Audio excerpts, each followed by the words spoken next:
안녕하세요. 반갑습니다. 프로스크네 워십을 섬기고 있는 이승윤 목사입니다.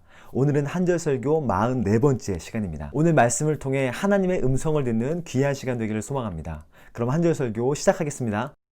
오늘 본문은 창세기 11장 4절 말씀입니다. 제가 읽겠습니다. 또 말하되 자 성읍과 탑을 건설하여 그 탑 꼭대기를 하늘에 닿게 하여 우리 이름을 내고 온 지면에 흩어짐을 면하게 하자 하였더니, 오늘은 저번 시간에 이어서 바벨탑을 왜 지으려 했을까 두 번째 시간입니다. 노아의 후손들은 신할 평지에 성읍과 탑을 건설하기로 마음먹습니다. 하지만 그들은 잘못된 동기로 성읍과 탑을 건설하였습니다. 세 가지 성읍과 탑을 건설한 이유가 있는데요. 첫 번째 이유는 그 탑 꼭대기를 하늘에 닿게 하자. 두 번째 이유는 우리 이름을 내자. 세 번째 이유는 온 지면에 흩어짐을 면하자. 이 세 가지 목적으로 탑을 건설하였습니다. 저번 시간에는 첫 번째 이유인 그 탑 꼭대기를 하늘에 닿게 하자, 이 부분을 살펴보며 함께 은혜를 나눴습니다. 오늘은 두 번째 성읍과 탑을 건설한 이유인 우리 이름을 내자, 이 부분을 살펴보며 함께 은혜를 나누기를 원합니다. 아담과 하와의 불순종으로 인해 인간은 죄에 오염되었습니다. 그리고 오염된 인간에게 나타나는 현상 중 하나는 자신의 이름이 높아지길 원한다는 것입니다. 오늘 본문에서도 그 모습이 적나라하게 드러나죠. 우리 이름을 내자, 자신의 이름이 널리 퍼지기를 원하고, 자신의 이름이 드러나기를 원하고, 자신의 명예가 높아지기를 원하는 모습, 바로 죄로 오염된 인간의 본능적인 모습입니다. 하지만 성경은 이 본능적인 모습이 잘못된 모습이라고 말합니다. 세상이나 이 세상에 있는 것을 사랑하지 말라.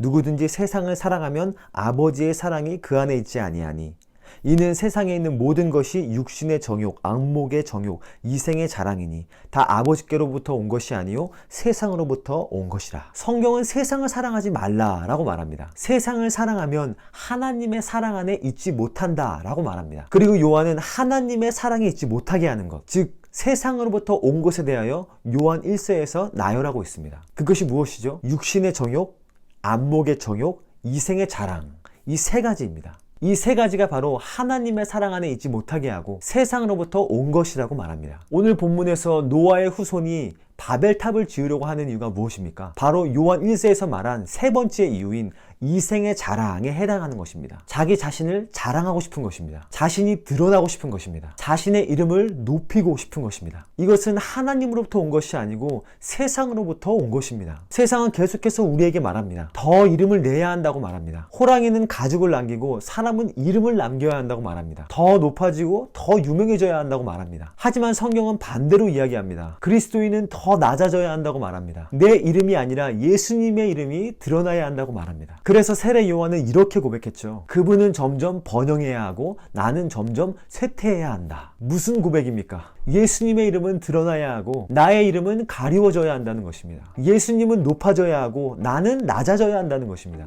예수님은 커져야 하고 나는 작아져야 한다는 것입니다. 이것이 그리스도인의 진정한 모습인 것이죠. 그런데 문제는 많은 그리스도인들이 예수님보다 자신이 드러나기를 원한다는 것입니다. 때로는 예수님을 이용하여 자신이 높아지려고도 합니다. 전혀 성경에서 말하는 방법이 아닙니다. 성경에서 말하는 방법이 아니지만 여전히 많은 그리스도인들이 자신의 이름이 높아지기를 원하는 모습으로 살아가고 있다는 것이죠. 한절 설교를 듣는 여러분은 세상의 방법이 아닌 하나님께서 말씀하신 성경의 방법으로 나의 이름이 아니라 예수님의 이름이 드러나는 삶을 살아가시기를 축복합니다. 그런데 예수님께서 우리가 이 세상에서도 높아지는 방법이 있다고 말씀해 주셨습니다. 누가복음에서 이렇게 말씀하십니다. 청함을 받을 때는 차라리 가서 끝자리에 앉으라. 그러면 너를 청한 자가 와서 너더러 버시어 올라 앉으라 하리니 그때야 함께 앉은 모든 사람 앞에서 영광이 있으리라.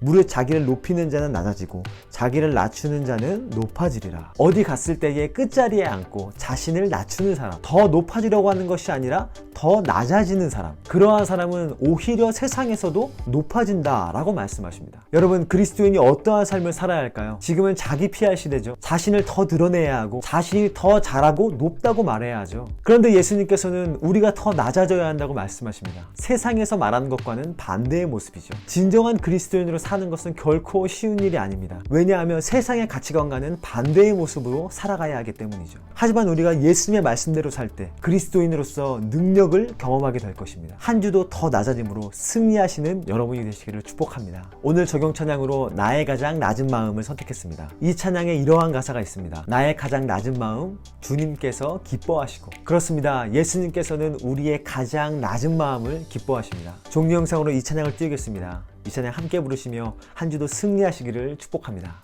감사합니다.